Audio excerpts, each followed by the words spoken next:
kung ituring at tinitingala ng maraming Pilipino si Gat Jose Rizal. Pero ang ilang karanasan niya hindi raw naiiba sa mga pinagdaraanan ng mga kabataan ngayon. Pero sino nga ba si Rizal bago siya naging pilantropo, inhinyero, doktor at pambansang bayani? Live mula sa Luneta sa Maynila, si Cedric Castillo may paandar.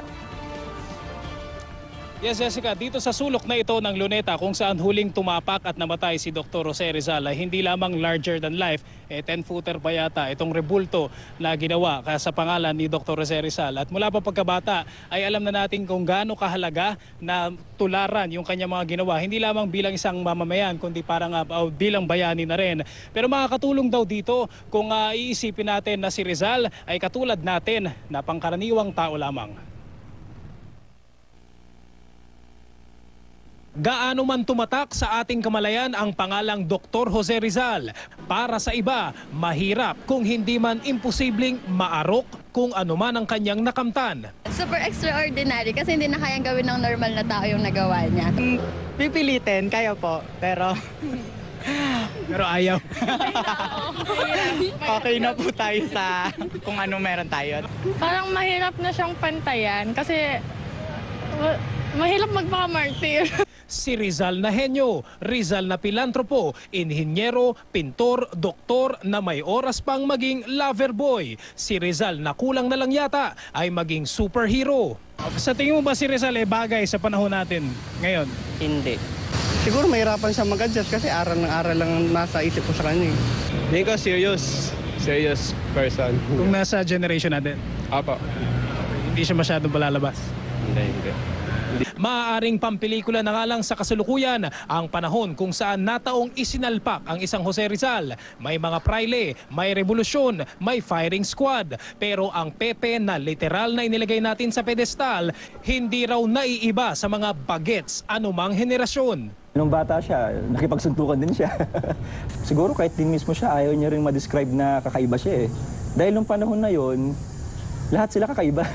Del Pilar, Emilio Jacinto, Andres Bonifacio, Mabini, lahat sila ay produkto ng panahon nila eh. Nai-inlove, nagpapakyut, nabo-broken hearted, nadadapa at bumabangon. Mga katangian daw na dinaranas ng kahit sinong Juan. Ito raw ang Rizal ng kanyang kabataan. Nararapat lamang daw na ituro sa mga silid at isulat sa mga aklat ang kanyang mga sakripisyo para sa bayan. Pero hindi raw ibig sabihin, ilalayo natin ang sariling kakayanan sa mga nakamtan ni Rizal.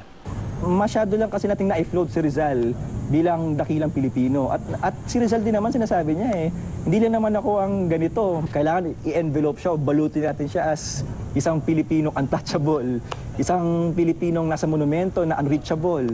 So dapat siguro bigyan natin ng lagyan natin ng ibang atake, yung pagpapakilala kay Rizal na siya ay kamukha rin natin. At marahil isa raw sa mahalagang pangaral ni Gat Jose Rizal para sa mga kabataan. Mag-enjoy ka, pero huwag mong kalimutan na meron kang tinatapakang lupa na kailangan ding tubusin, sabi niya nga eh.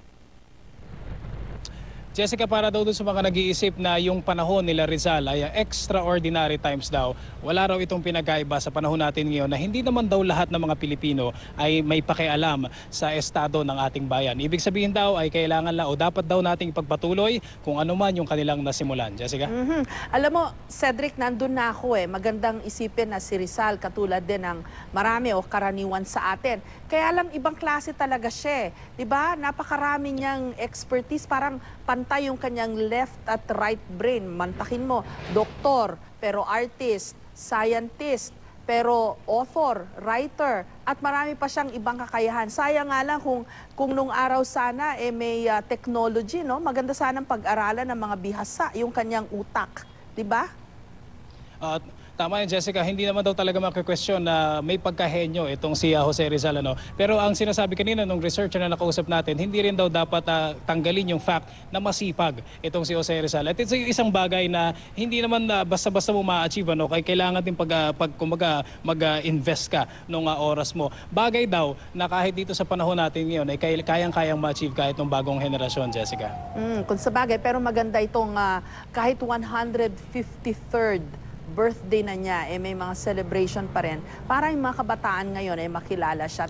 Sana magsilbing inspirasyon si Rizal para sa kanila, para magsumikap din sa kung anumang mga courses na kinukuha nila sa kolehiyo o yung mga pangarap nilang maging. Ayan, si Rizal po ay isang example na you can be anything that you want to be basta magsipag ka, di ba? Tama, Jessica. At yun nga, since mga bata pa tayo, tinuturo sa atin na magandang tularan si Jose Rizal. Ano? Pero ang risk daw na kapag masyado siyang inilalagay doon sa pedestal, medyo natatakot kumbaga yung mga tao at sinasabi unreachable, hindi na kayang ma-attain kung ano yung kanyang na-achieve. Ano? Ang magandang kumbaga atake, sa sinabi ng researcher na kausap natin dyan, isipin natin na si Rizal ay walang pinag-aiba sa ordinaryong Pilipino. Yung nga lang talagang nagsumikap siya at meron siyang extra intelligence, pero kayang-kaya daw i-achieve ito ng ordinaryong Pilipino, Jessica. Maraming salamat sa iyo, Cedric Castillo, at sa iyong paandar.